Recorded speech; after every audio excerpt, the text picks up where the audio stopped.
to another edition of Track for Track.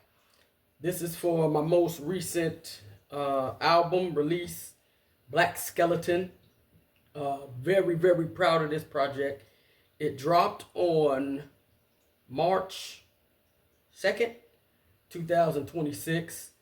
And we're just going to jump right into this thing. I think the way I want to do this one, because I've done several for my last albums, the other nine projects. I want to do this in no particular order. I just want to try something different with this. I think I might have did that with a 90-degree angle though. Do this in no particular order. So we'll just get right into it. Let's just start with how the project came to be a project. As you know, I'm always working. I'm a producer, MC, so I make a lot of beats for myself, for peers of mine, and so forth. And I was in North Louisiana visiting family. This was right at the end of October, early November, somewhere in there. I was visiting family, and I was at a coffee shop and working on beats and just, working towards getting 90-degree angle done and whatever other projects that I was kind of, dabbling with. And it just sort of hit me one day. I have been doing these personalized recordings. That's therapy for me. It's ministry for me. It's a bunch of different things. And I call it Godcast recordings. So I was doing one of those. And some things had come up talking about, if you will, racism, colonialism, and things that go on in this world as far as skin color. And the mystery came up: what if God started over or built a new and combined race where everything was black, but it started with a black skeleton? So not everyone would have, no one would have white bones, at least that dwell on the earth. And those who have white skin, provided that they entered into the black skeleton, they would thus get melanated skin. Now I can show you some of the stuff in the Bible. Why I led to that notion. So that was already coming up. I was just having this discussion, talking it out, and didn't really think too much of it. One of my classmates, and I won't call her name, I'll just leave her out of it, but one of my classmates from high school, she made a post. So I know it was around Halloween. She made a post where I guess she was at work, and they had a skeleton, and the skeleton was black. So I just thought it was cool. It went along with what I was talking about. So it was like a wink from the Lord, like I'm on the right track with that. I was at coffee shop, had my beat machine out, and all of a sudden the notion came to me about what I said in my recording, Black Skeleton. So I was like, okay, that's going to be the name of the next project. Again, nothing else is there. It's just the title and, what my next project is going to be. I had no clue how it was going to sound. And so I was like, that's going to be it, Black Skeleton. I just felt that whisper from Ash, Black Skeleton. So I was like, cool. Then it hit me, okay, I really want this project to be heavy on the boom bap side.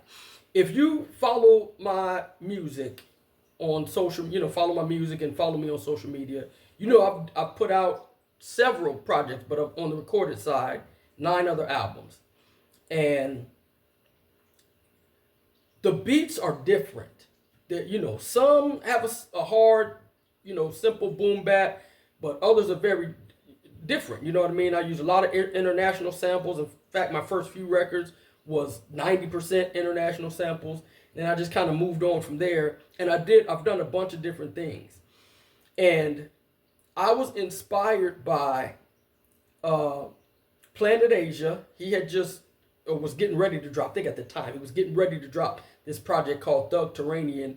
And he had did an Instagram live.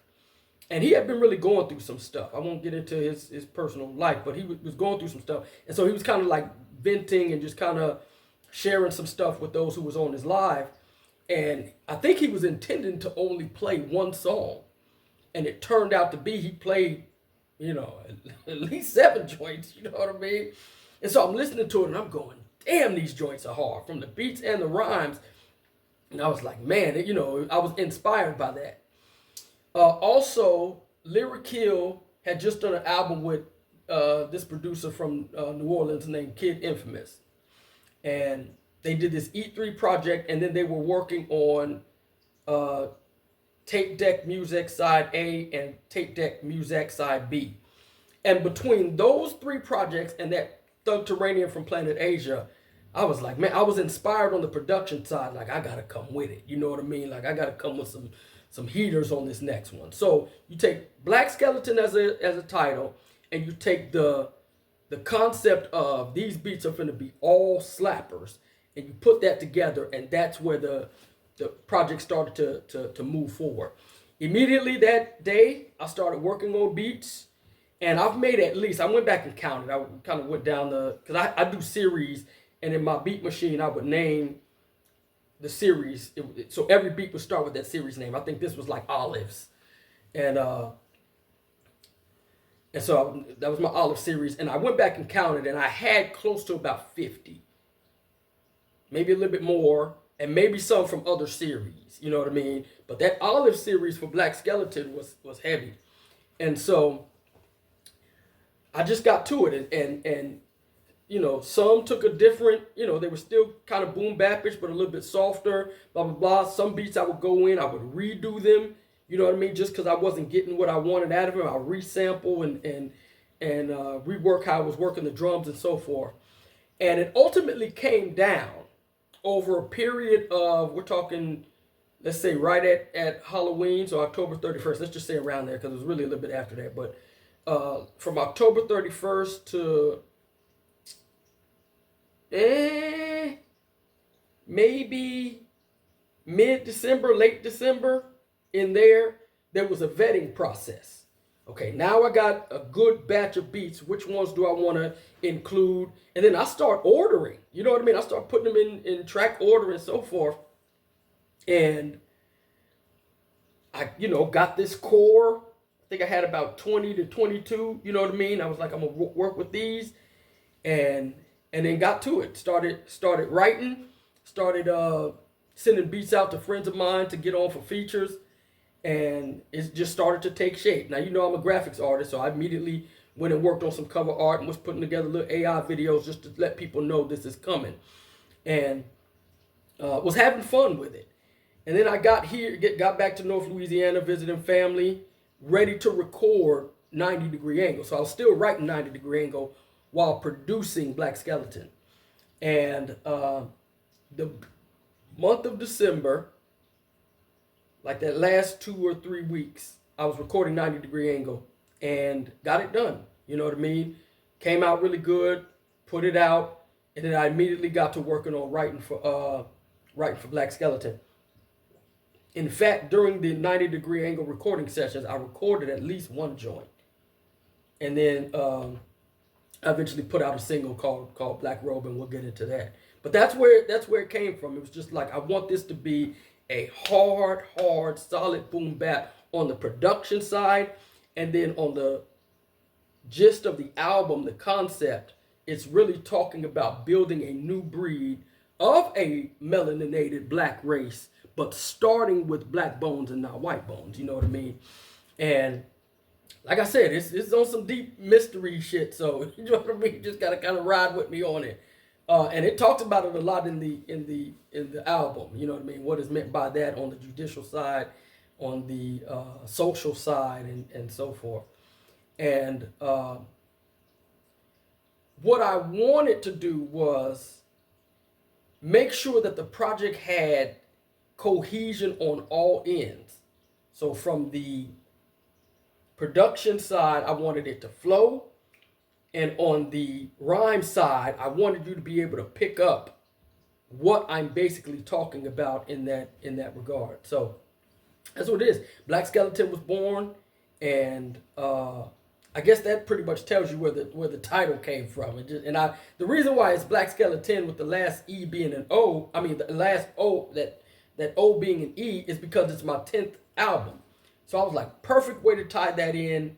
It'll be my 10th, vocal recording, and we'll kind of roll from there.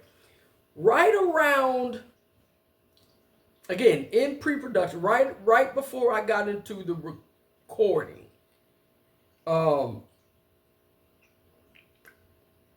in meditation, and I just felt Ash nudge me to do a split, because the project would have been long. It would have been probably right at 19, 20 joints. And I was like, I can do that, or I can split it, and that will make projects 10 and 11. And then I'm on this like change one letter thing, hence the reason why the O is an E. And so I was like, if I change one more letter for the next project, that last SkeleTen, I could change that T to a V and make it 11. So SkeleTen. So that's what I did. Split the project, and in which case right now, as at the time this is being recorded, I'm in the process of writing the second half, Black SkeleTen. So it was really, taking, while it had already had its basic form, if you will, that split, I think is beneficial, because I was able to put this first half out. It's being received very well, especially by my peers and those who are associated with me as a person and an artist and so forth. So that's what it is, Black SkeleTen, and I just got to rolling with it, and I think it came out really good. And as I discuss these joints, I want you to pay close attention to what I'm getting at. You know what I mean?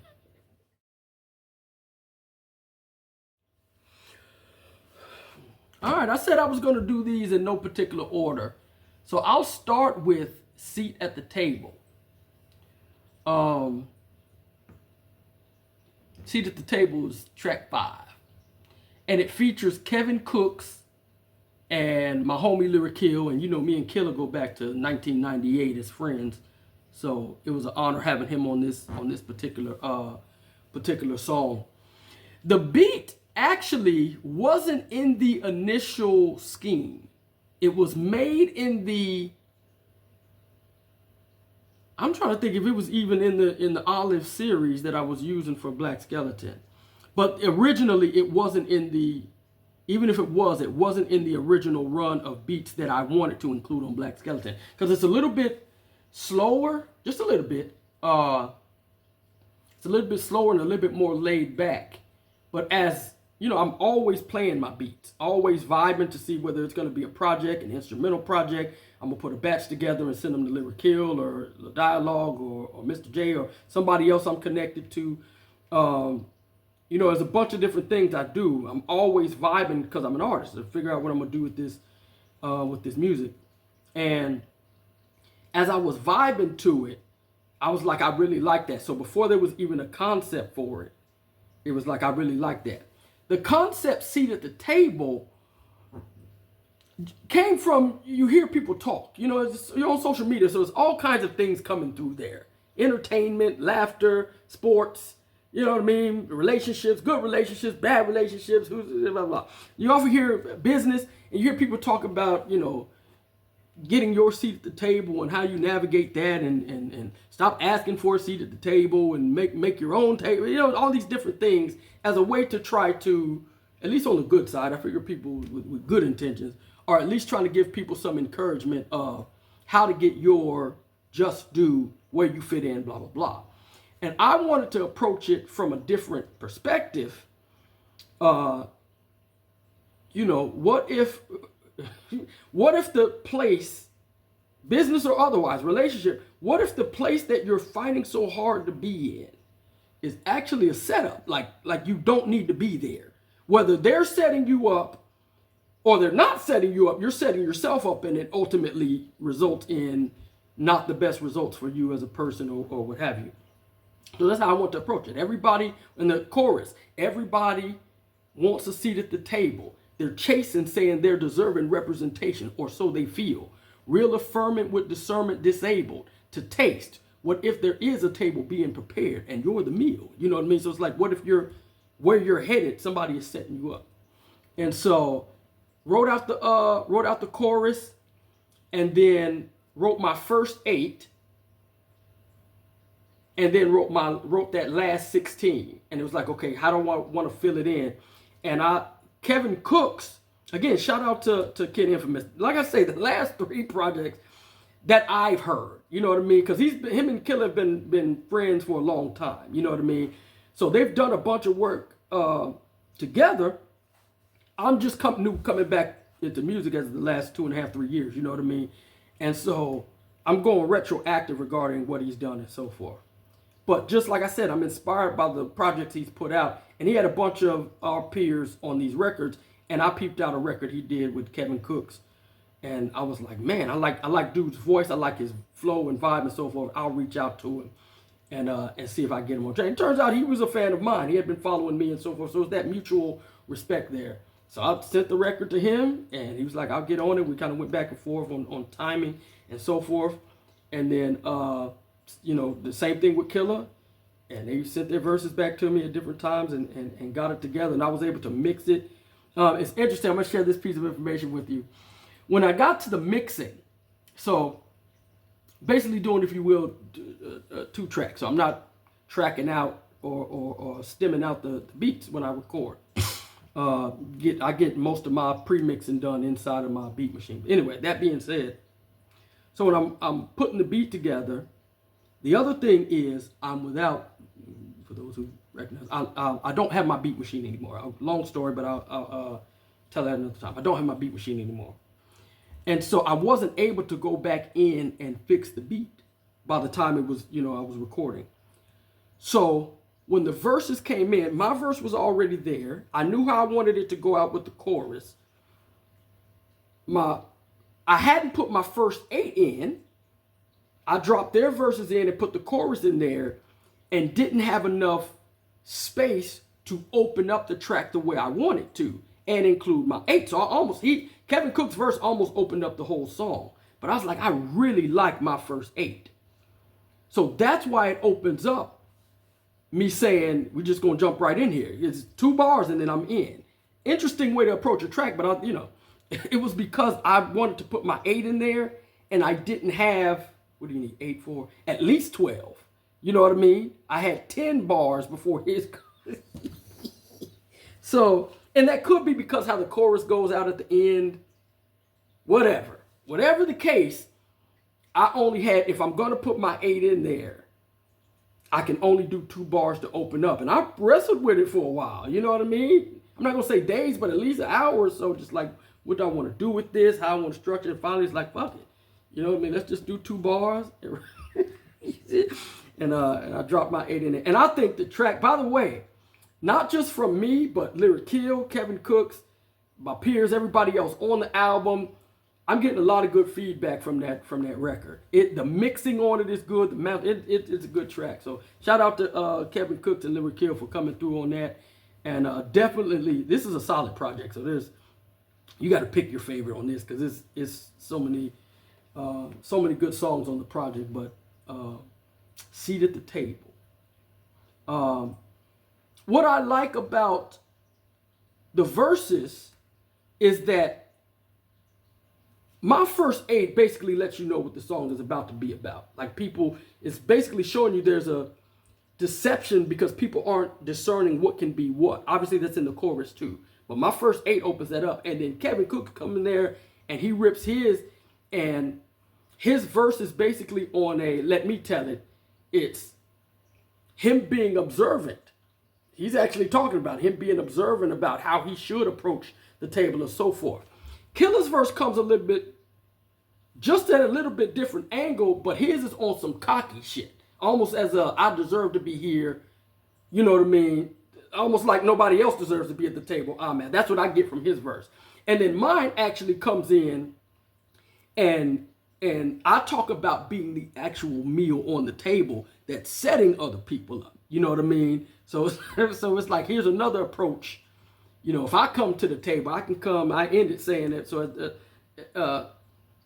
at the table with the seat or on the table as the meat, I'm in control of whoever eats. Bon appetit. It's my way of saying, okay, I'm going to approach this at a different angle. So I just like the fact that it's a unique record because everybody is on the subject matter, some direct, some indirect, but you get from the whole song, you know, it's there. It's not on some just random, hip hop shit. You know, you can get off and You know what I mean? Killer's verse somewhat adds that to it, but like I said, it's on the cockiness of almost I deserve to be at the table and nobody else does. It's that type of, you know what I mean? So shout out to those guys for making that track.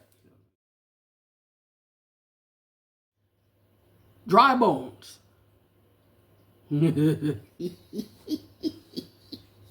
I'm laughing because that was the one that let me know, okay, it's going to sound like I want it to sound. This album is going to sound exactly like I want it to sound.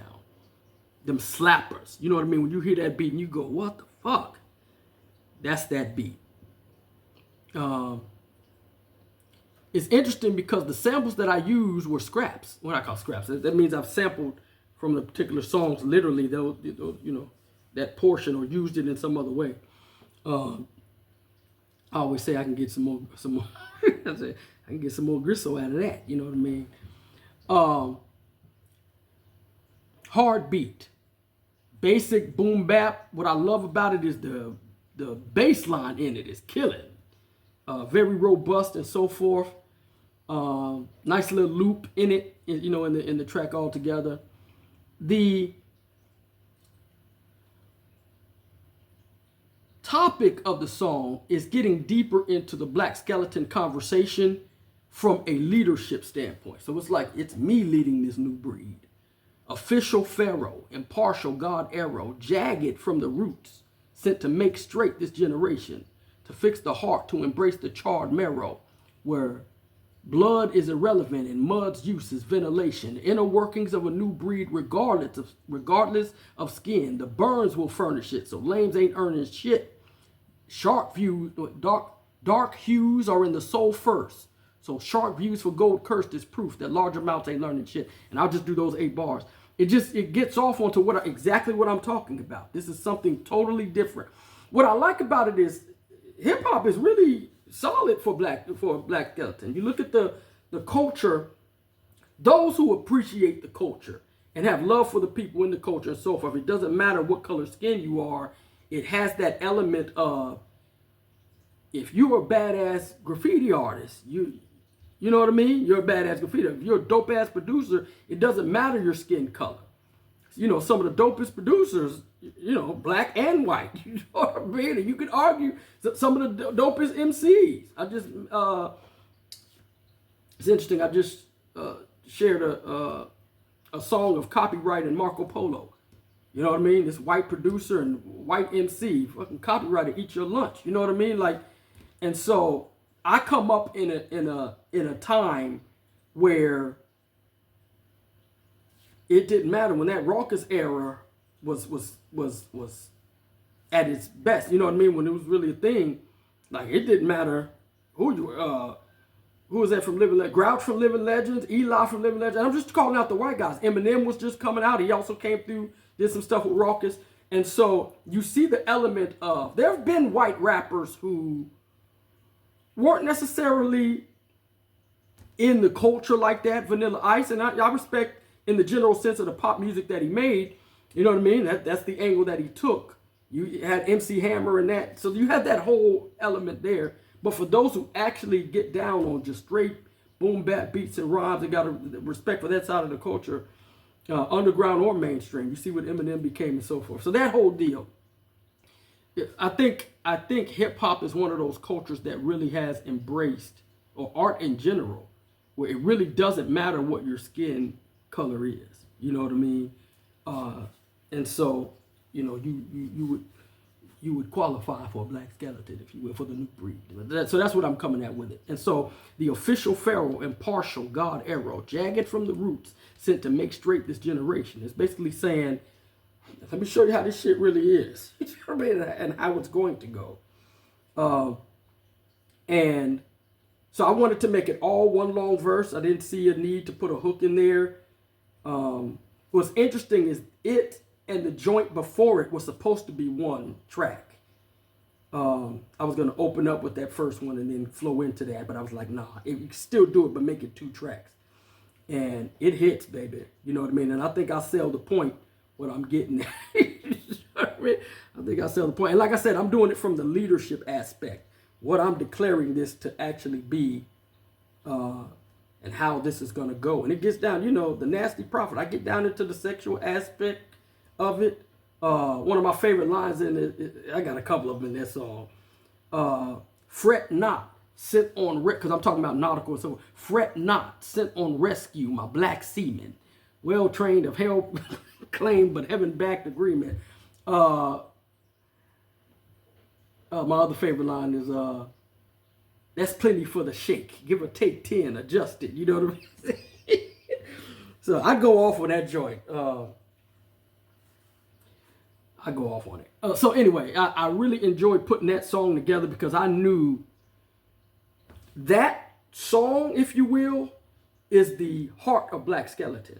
The whole album. It's like the heart of it. It's like that's what I'm sound-wise, hard boom bap, and then the type of lyrics that not only is on some hip-hop shit of dope rhymes, but also giving you deep biblical, spiritual revelation that's probably never occurred to you. By the way, like I said, I can prove a lot of this shit in the Bible to show you why I came to this conclusion and so forth. But that being said, so I told you, I am the nasty prophet, the kingdom of God preacher. So, but that's what it is. Dry Bones, solid track, and definitely one you wanna check out. If you had to start, you say, well, let me just give you a, 1 minute of what Black SkeleTen is about as far as a song. Play that joint, it'll let you know what the rest is.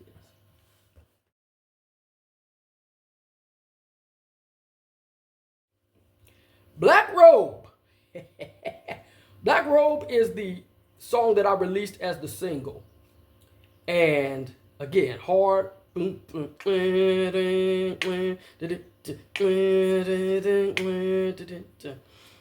tell you a quick story. Tell you where that song was written. I was in Arlington, Texas, and at the time I was living my van life. And again, this is just a couple of months ago. It was just one of those days. It was just real chill, laid back day.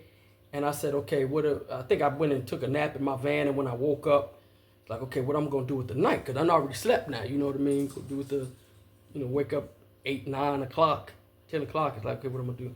And I went to this restaurant in the Arlington Highlands. And I shouted them out, the Lazy Dog. And it's my first time eating it, at least I think it was.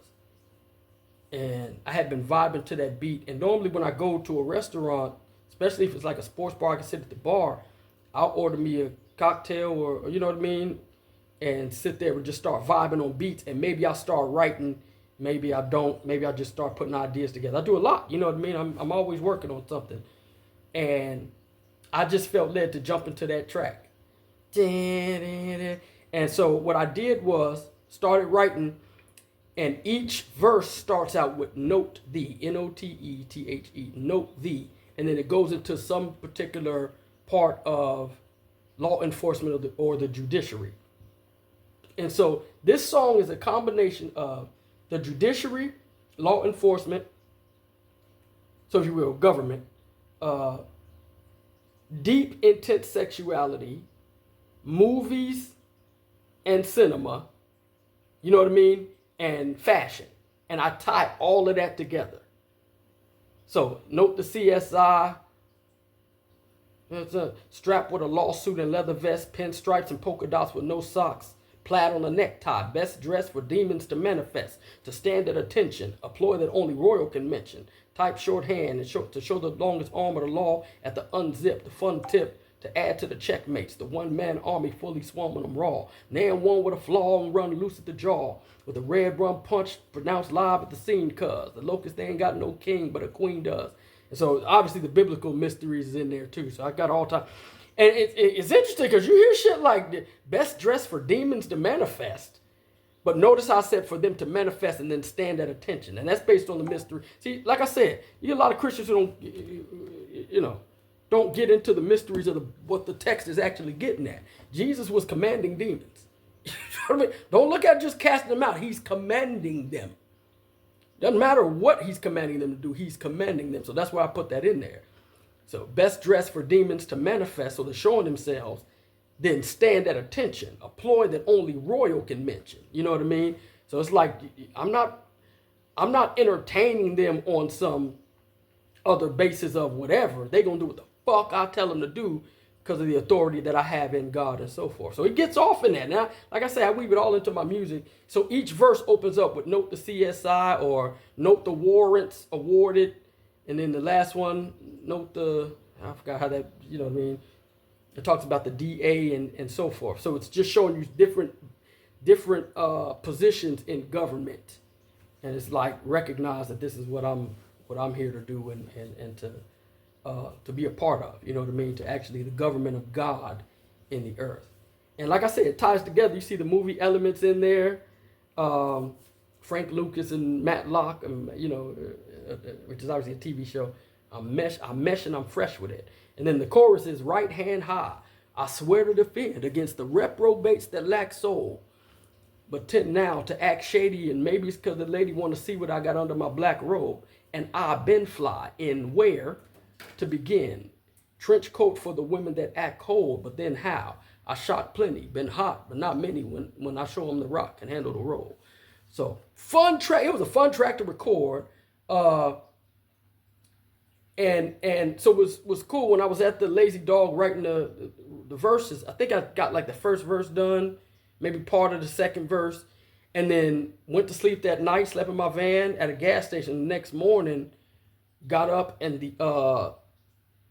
wrote the second and third verse. So I had it done within the 24-hour period. And so it was probably, if I'm correct, it was probably the first song on Black SkeleTen that got completed. So I had it, you know, maybe a month and a half before, right at 2 months, before I actually got into recording it. So very proud of it. Like I said, it got released as a single just a week or so before, 2 weeks before I dropped the album. And it really gets off into, actually. So anyway, 3 or 4 weeks before I dropped it, somewhere in there. But it gets off into the single actually has the instrumental, it has the acapella, so you can go check it out on my website or on Bandcamp through my website and go check out the single. Because when you sit, I'm a musician, I'm an artist, and so I know, and a poet and so forth. So I know what it's like to actually listen to a song with the beat and vibe. I know what it's like to listen to the acapella and listen to just the lyrics. I know the experience I get from reading the lyrics. You know what I mean? It adds a whole new layer of appreciation for the song. And so that's why I put the acapella on there and even did the edited version. So it's something I really wanted people to kind of vibe to. So that's what it is. Black robe, right hand high, swear to defend.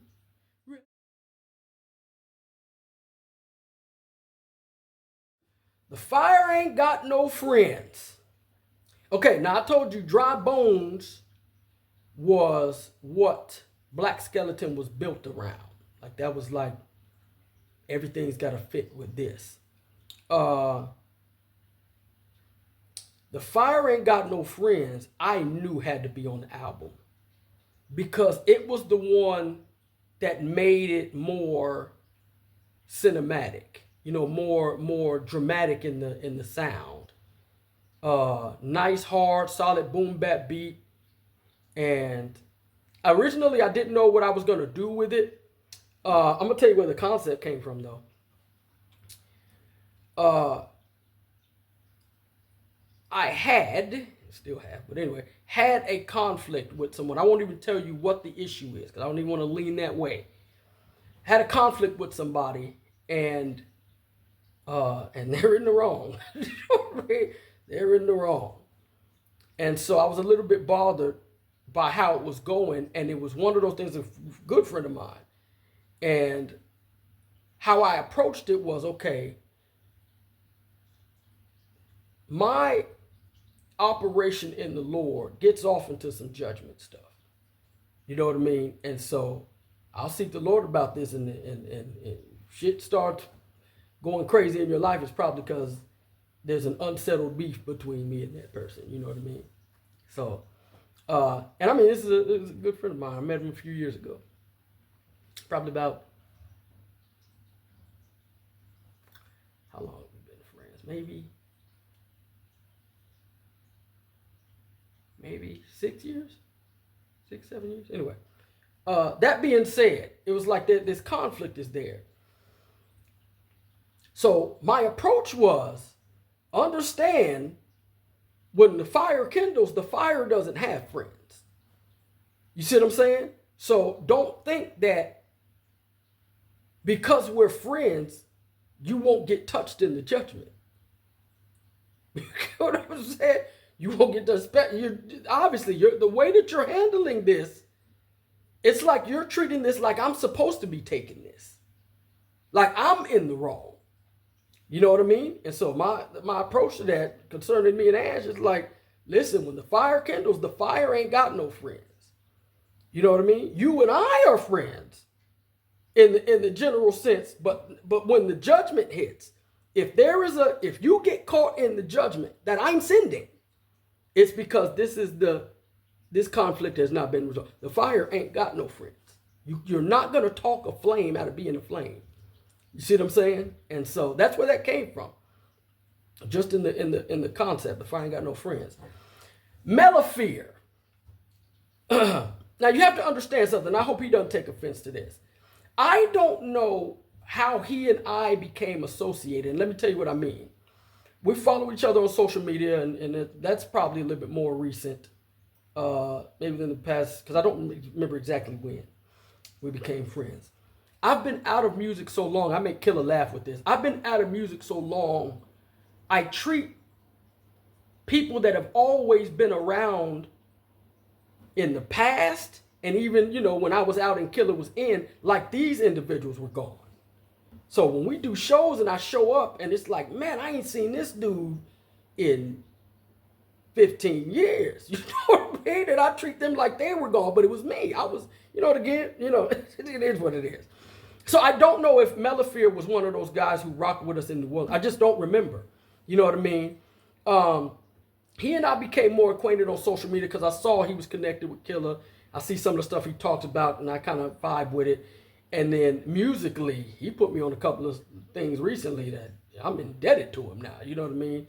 Just from having that, just sharing it and putting me on some music. Anyway, plus he was on these records with Kid Infamous, and I liked his vibe. I'm always looking for that next, you know what I mean, where I can vibe with, either listening or being a part of.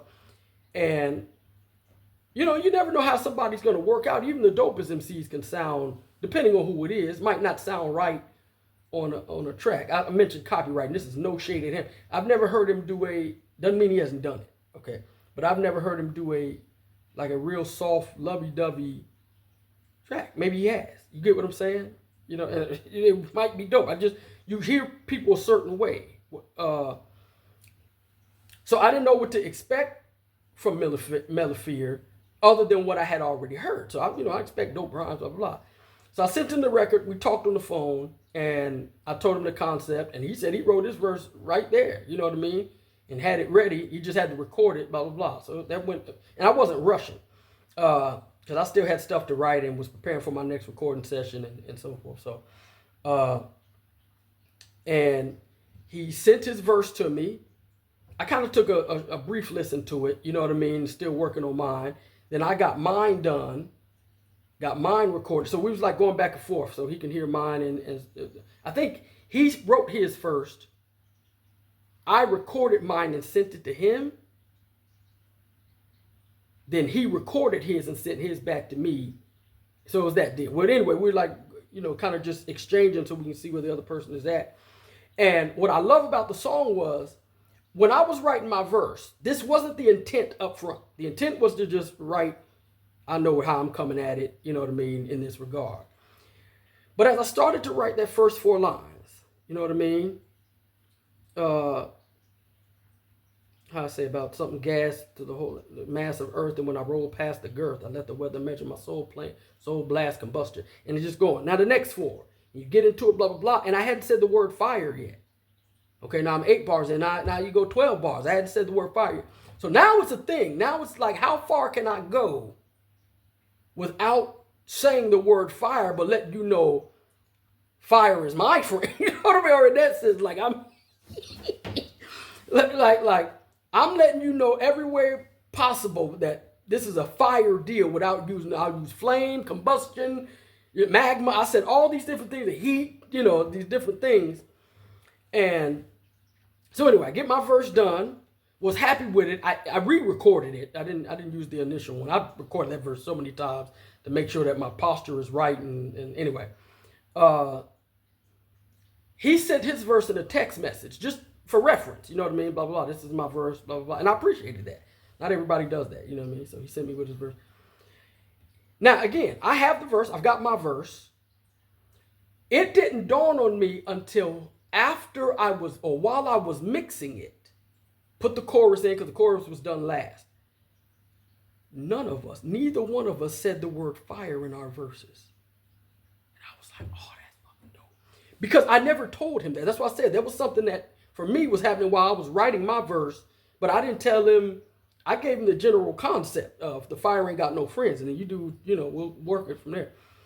So the fact that he left fire out of his verse, I was like, that's perfect. So shout out to Melafear. Looking forward to doing some other stuff with him down the road. And I'm just happy, you know, whether we do or don't, I'm happy I got the opportunity to not only make a song with him, but make a great song with him. And it's being received well as well. You know what I mean? Getting a lot of feedback from it. I ripped my ass off on that verse too. You know?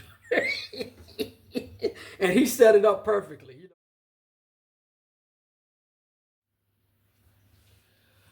Fiery Attire. Obviously the opening track, I knew it was going to be the opening track. In fact, when I was doing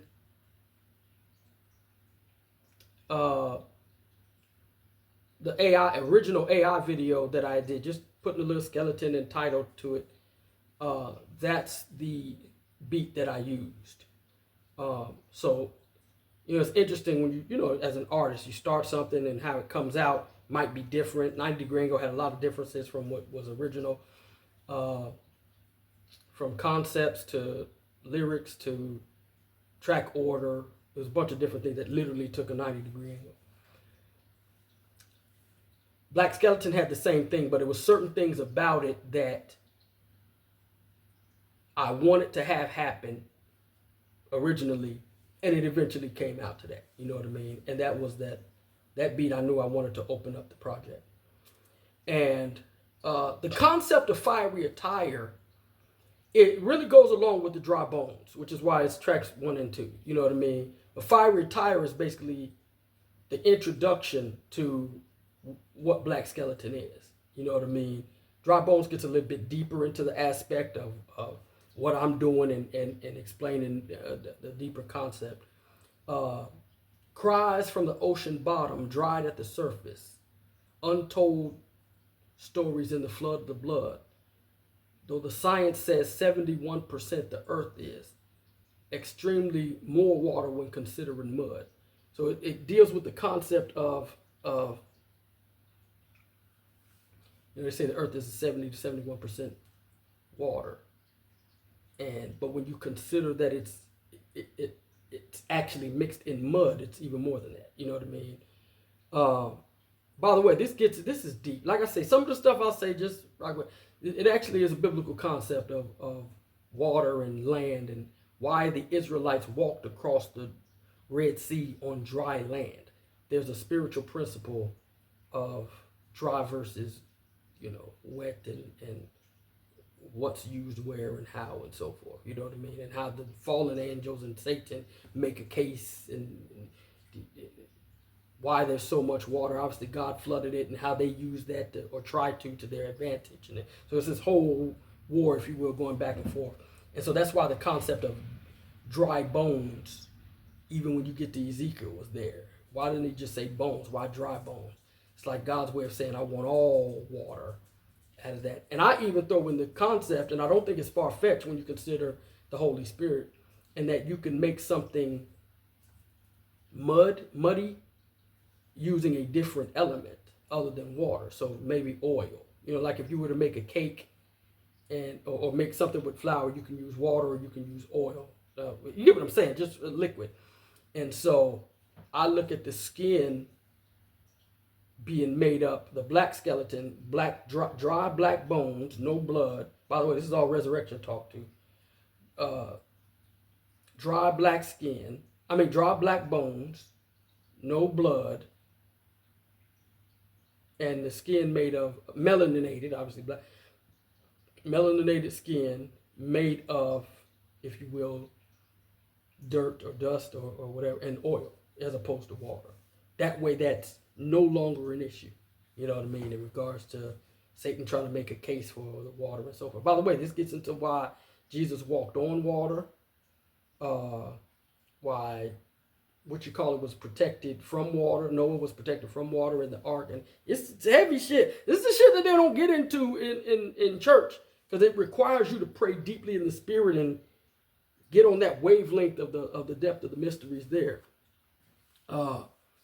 But that's where it came from. So that's why I talked about cries from the ocean bottom dried at the surface. That's talking about the slaves that were tossed over. You know what I mean? And by the way, it's a fact. I've watched Amistad, and I couldn't get past the first 20 minutes. I'll never forget it. I can tell you where I was. I was in the bed, and I'll never forget. I turned it off and pulled the covers over my head. Or if my significant other was with me, my wife at the time, maybe she was watching, but I couldn't finish it. When I saw how they were being, I'm good. You know what I mean?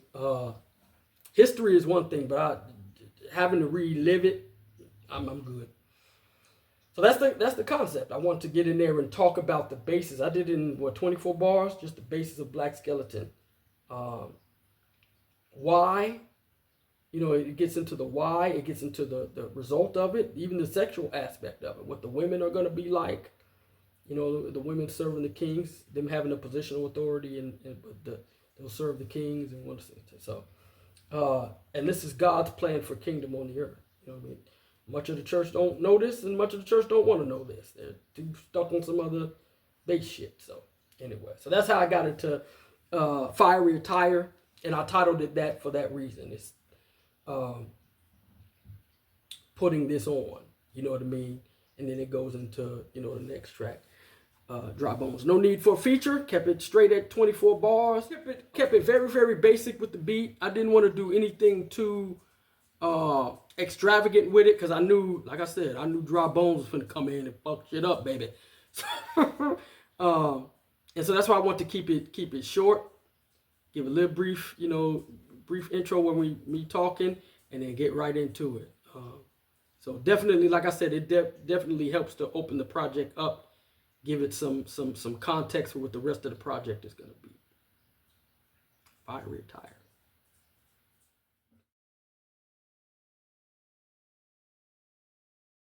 Low Down Me Too. Alpha and Omega. This was interesting because it was the last track that was written for the project. It was written during the recording sessions.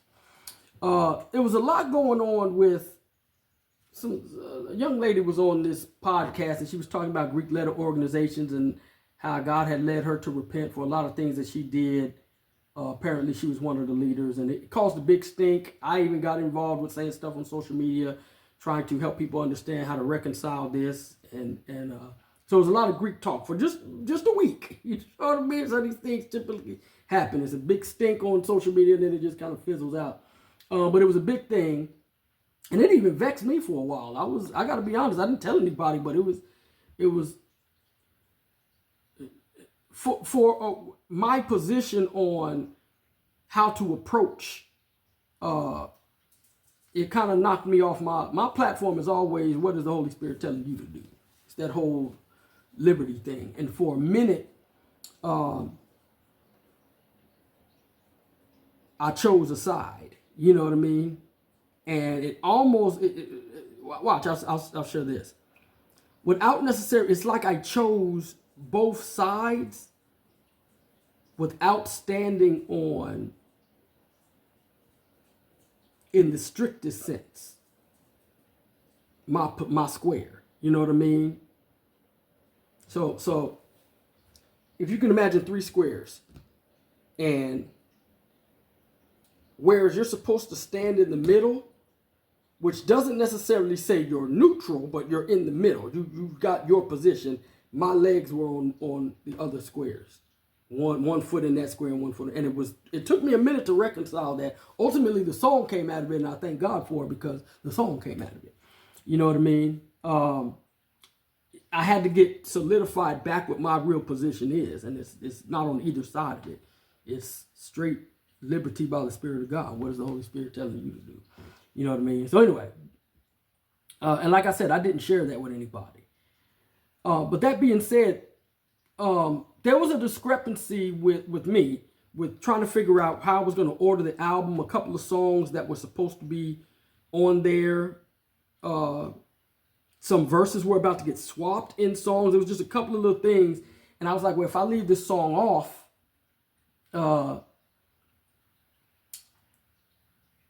there was a song that was supposed to go right before The Fire Ain't Got No Friends. And really wanted that beat on the album. And I wrote a song for it, wrote a verse for it. And it just wasn't, I didn't know if I wanted to continue with it. You know what I mean? So I was like, well, if I leave it off, I feel like I got to replace it with something or whatever. So anyway, I was out walking the dog and walking my sister's dog, and which I'm about to go do after I record this. I was out walking my sister's dog, and I was like, well, if I'm going to replace it, I got to find a good solid beat that will fit. You know what I mean? And then work on what I'm going to do from there. And I heard this beat, and it wasn't in the, it was made after the Black SkeleTen Olives sessions, you know what I mean, beat sessions, for some other projects that I was looking at putting it on. And I was like, this will work. You know what I mean? And so I'm vibing, coming up with bars. I got my phone with me, so I'll type a few bars in there. I'll build around that, blah, blah, blah. Okay, we'll do this, you know, we'll do this like God's Greek, if you will, God's frat, if you want to call it that, with Alpha and Omega, that the overarching Greek letters, if you will. And then the way it was vibing when I was writing it and spitting it, it gave that, even the tempo sort of Low Down Me, which is a record on 90 Degree Angle. So that's why I call it Low Down Me too.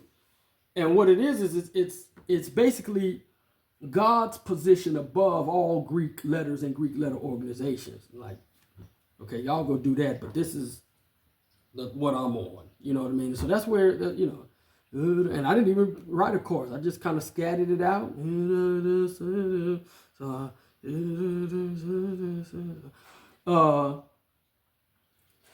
And like I said, I wanted it to be real cocky, just like on Low Down Me Too.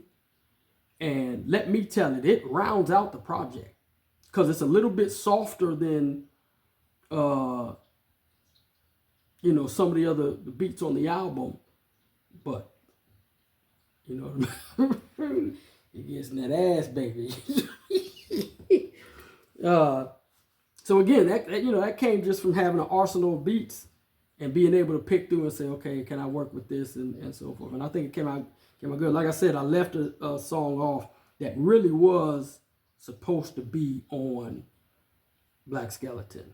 And, you know, what I do with it, you know, who knows, but I just like, if I'm not feeling it in the recording session, what I'm saying, it wasn't a matter of what I was saying, it's whether or not I want to say it. You know what I mean? I want to do this, you know. So anyway, that's what it is. So Low Down Me Too, Alpha and Omega. You can check that joint out.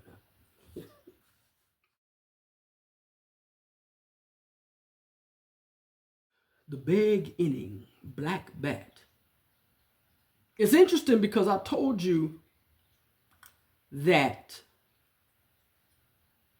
Black Robe was the first song written for Black SkeleTen. And I can say this now. It was the first song that was completed, if I'm correct. Now, I might be wrong on that. Might be wrong on that, but I think I'm right on that. I think it took me a while to get the second verse done on the Black Bat, the Big Inning. But it was, I think I got ripping on that quite early. Observe the mantis, advance to the predator sword, source of gravity, force of habit for the weight. What's the chances that it's a non-competitive sport in which the lance is a player swung over the plate, tectonic? I let the sonic waves and the pulse be the breath, manual labor to handle the rest, assume perfection, didn't have to weigh the results. This sun is the day worn as sandal invest in dress, the truth speaker, the grace,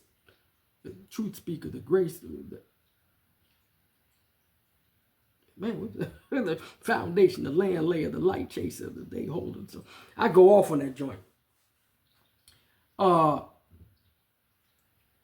The gist of the song, obviously you hear how it slaps, you know what I mean? I like the mystery I added to it by opening it up, talking about black baseball. All right, now I told you, I can mix concepts, baby, and make that shit hit. I take Negro League baseball. I take, obviously because bats, but inning is also the last part of the word beginning. So I split it and make it big inning.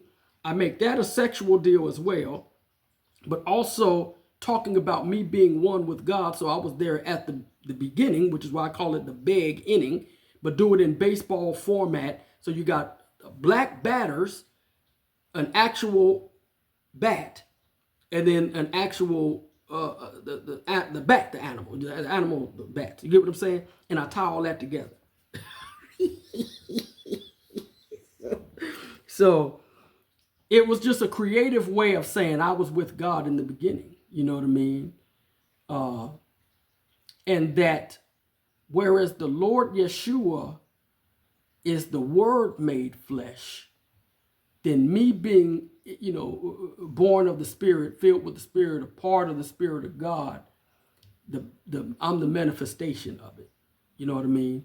So what God spoke into the universe is the embodiment of the Lord Yeshua, and I'm the embodiment of the expression. If you get what I'm saying, it's that type of deal. That's why I said, behold, it's pure gold. It's the man of the manifest, supreme, elite. See Elohim and the +1. You know what I mean? Riding on the cumulus of witnesses. I just go off from there. The clouds of witnesses. That's the righteousness of the saints.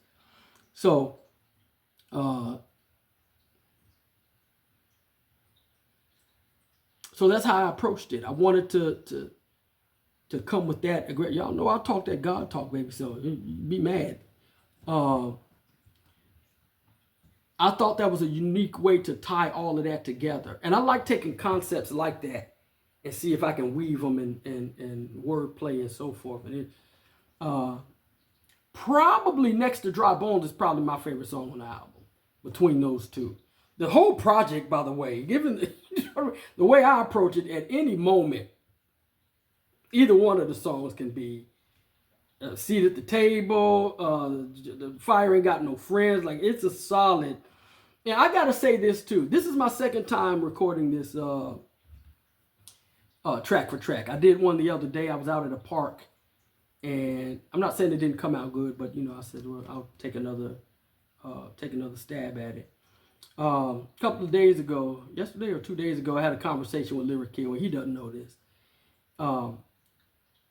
I told him a while ago when I was first working on the beats and really getting into them, and I said, you know, this is on some, I'm a big fan of knots and mugs.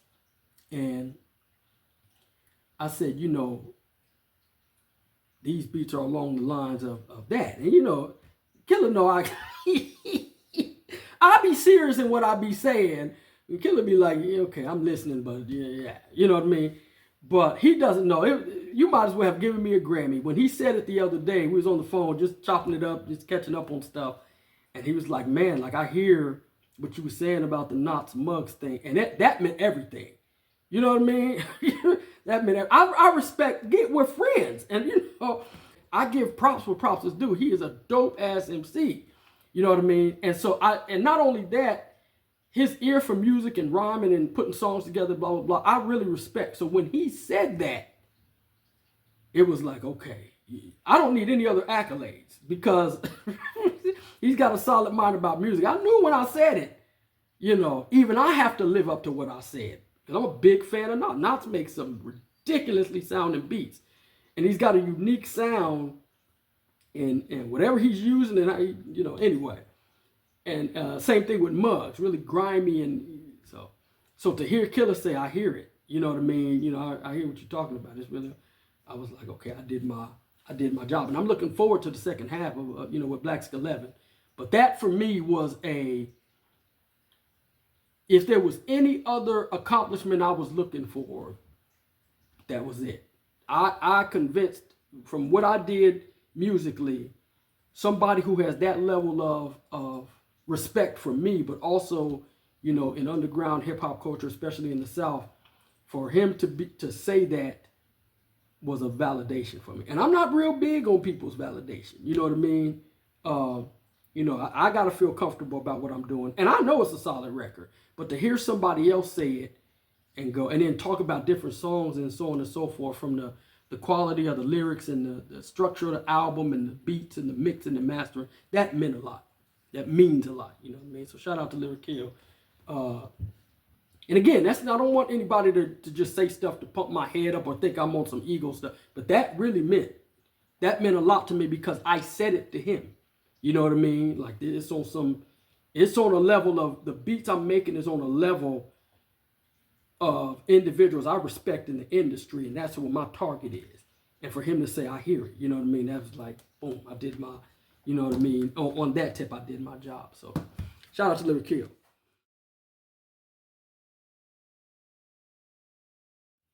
Interlude. I do have to talk about that. Interlude was supposed to be a beat on the, where it was actual rhymes over the beat, and it was supposed to feature Mr. J and Toy the Poetic Beauty, and it might still happen on Black SkeleTen.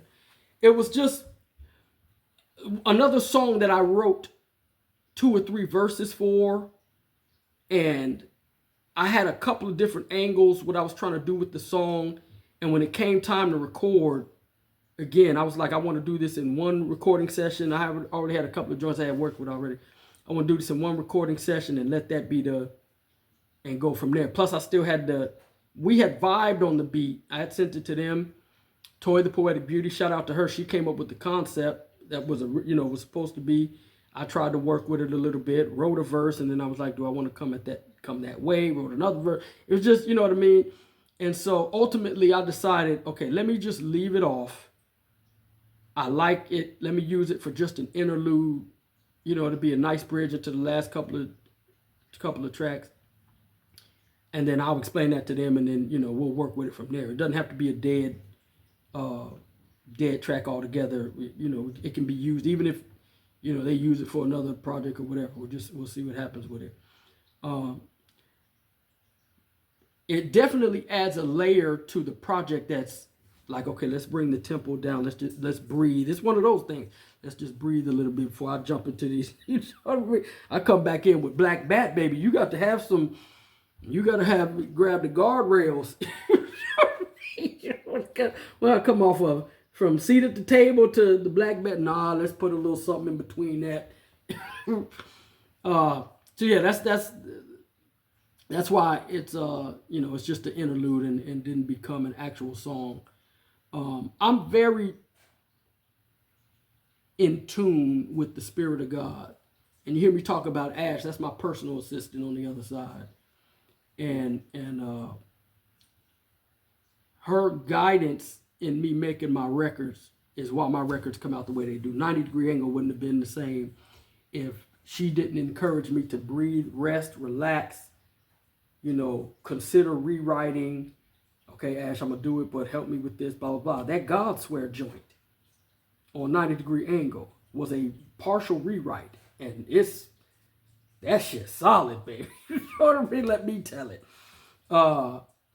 So I'm learning how to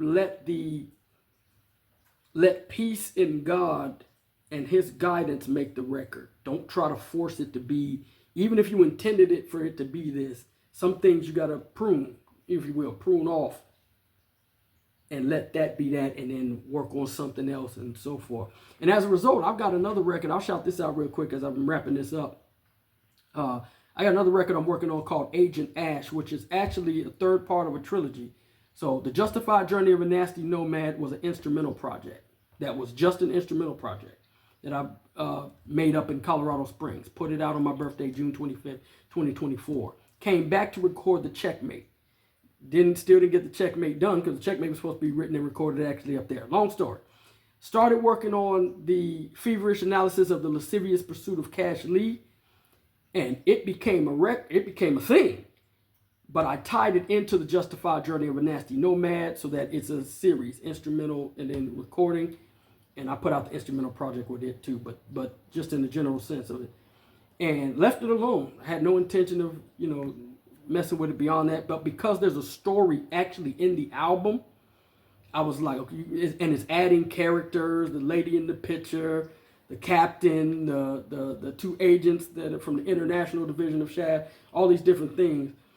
I was like, there's room, just like a movie, there's room to actually write more story.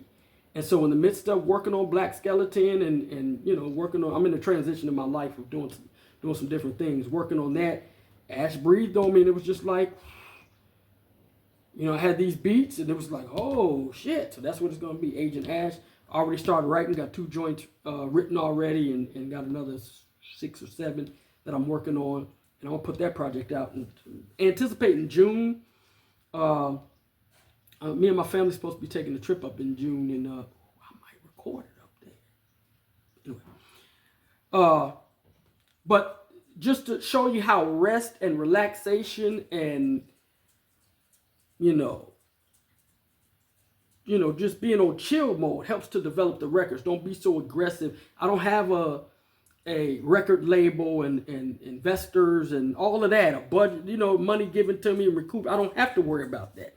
This is straight art, how I want to put it out, what I can put into it, what I can get out of it, and structuring and all of that. So, by the way, Killer got some stuff coming, and he's been going through a little employment, if you will, transition, just working on some different things.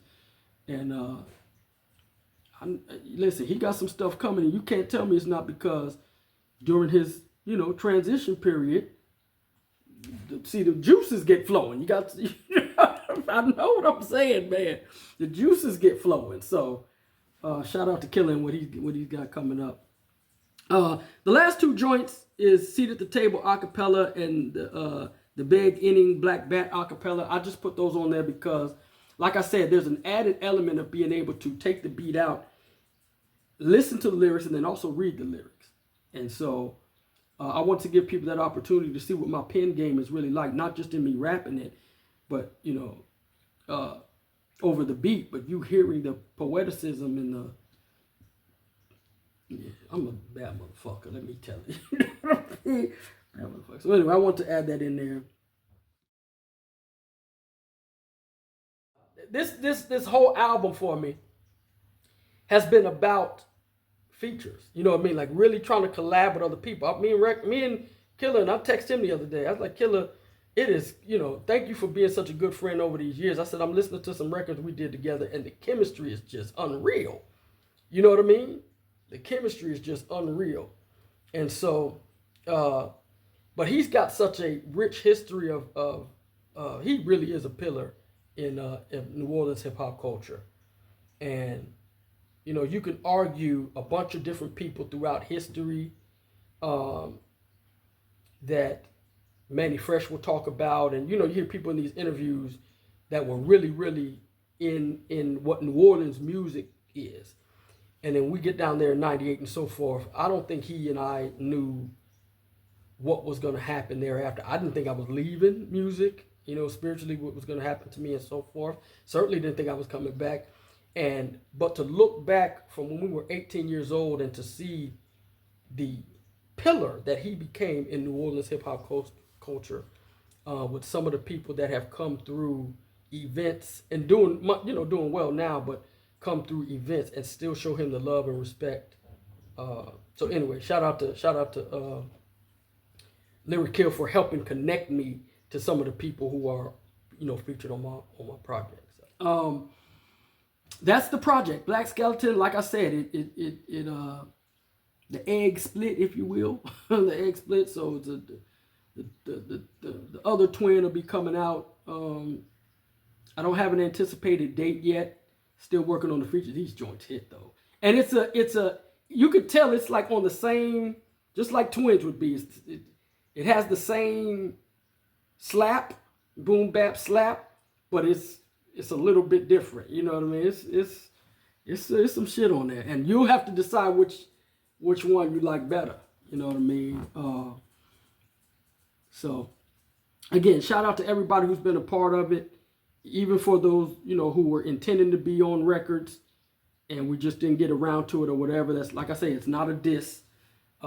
Sometimes the individuals don't get records back to me, verses back to me in time. Sometimes it's me. It just, you know, pulling it together. Shout out again to Kid Infamous. And I know I'm talking him up. I'm probably talking him up way too much. I don't want him to think I'm jocking that hard. But I'm an artist. Okay? I'm an artist. And when I see or hear something, I'm not one of those people who tries to act like I've done this on my own, or I'm not inspired by other people. You get some people who could be like that.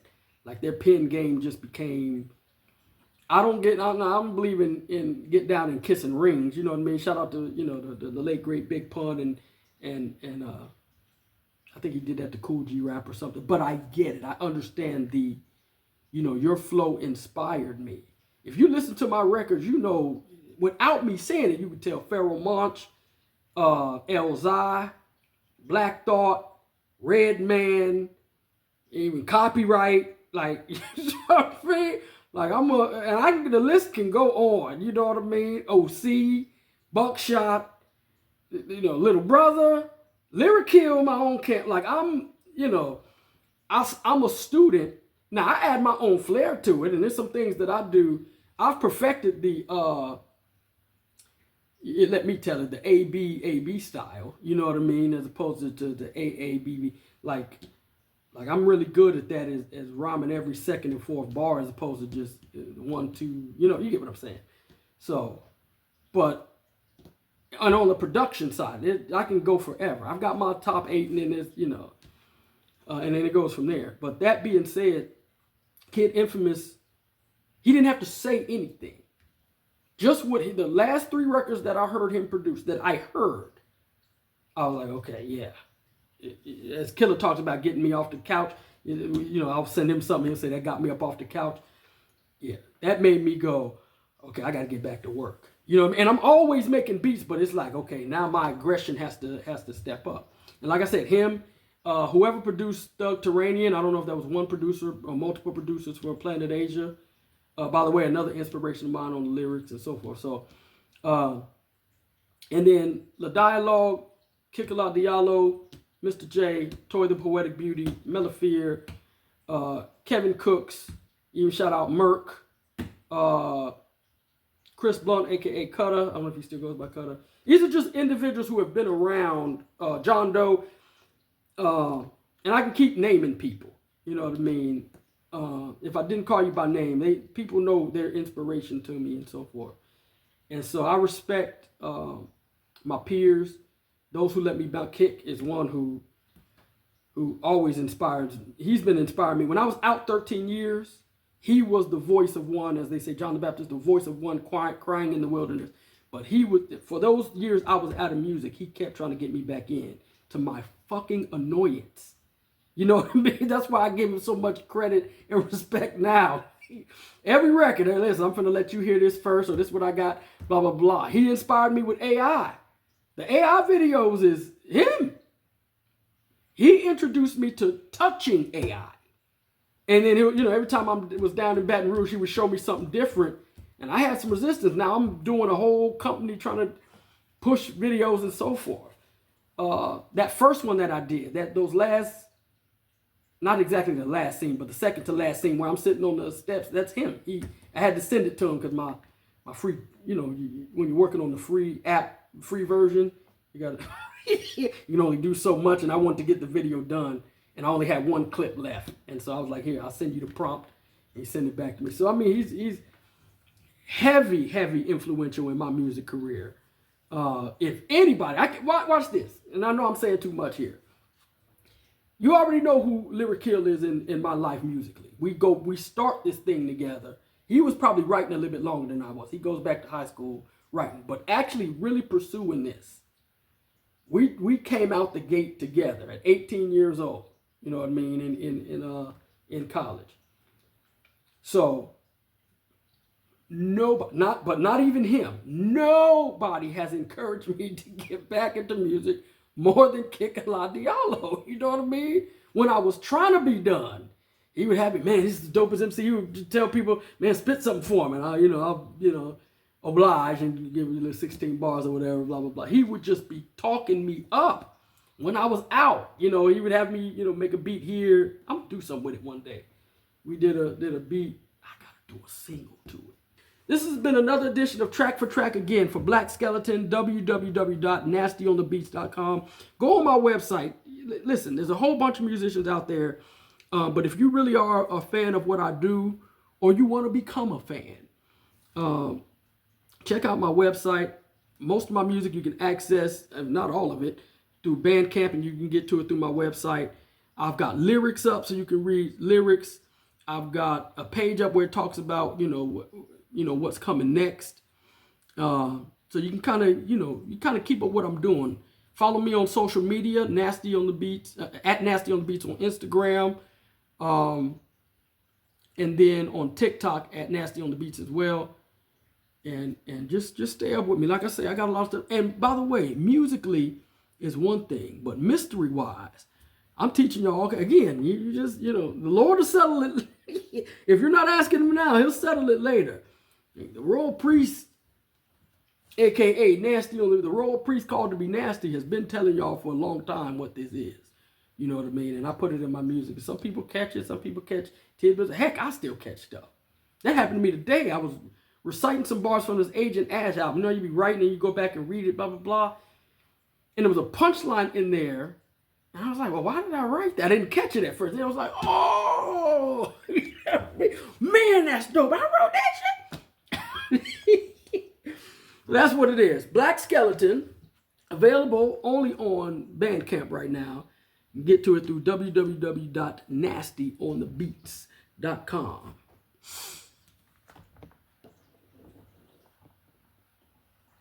That's what it is.